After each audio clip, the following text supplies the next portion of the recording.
पालन करा. हो, धर्माचं पालन करा.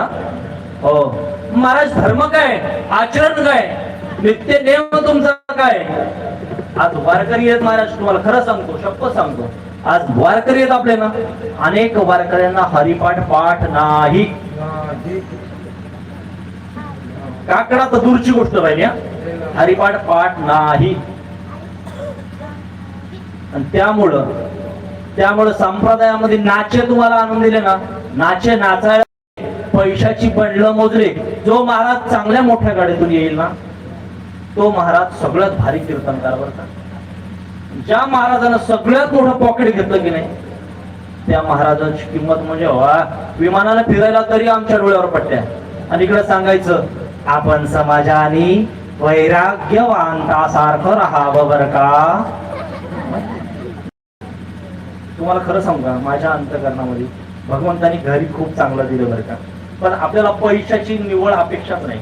मी कीर्तन या मार्गामध्ये एकाच गोष्टीमुळे उतरलो नव्हतो, की मला फक्त एवढं माहित होतं की गायनाचं थोडं अंग कमी होतं, आणि त्यामुळे वाटायचं की आपल्याच्याने होतच नाही तर आपण कशाला या परमार्थामध्ये उतरायचं नाही का.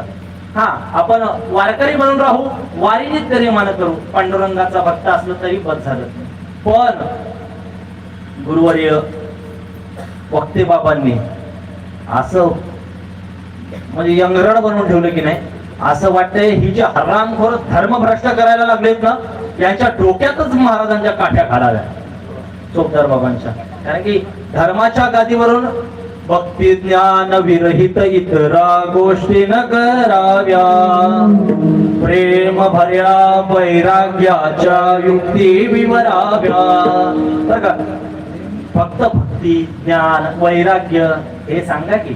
विनोदाची नॉर्मल चादर तुम्ही घालू शकता, विनोद थोडे घेऊ शकता, पण कीर्तनाच्या माध्यमातून तुम्ही तशा तमाशासारखं जर वातावरण करत असाल, चुकीचं आहे.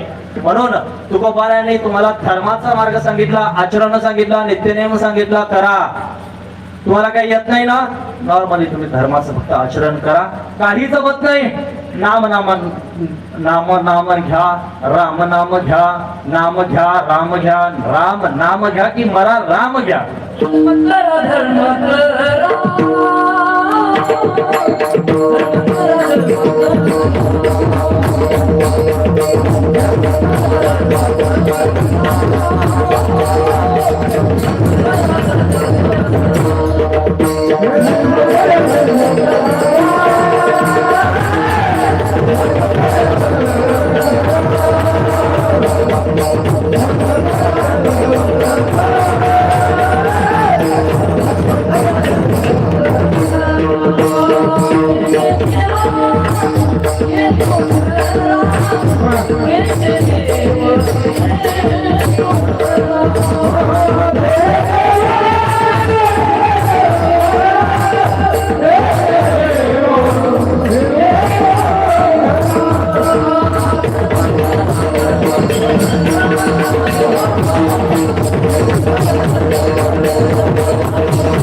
Thank you.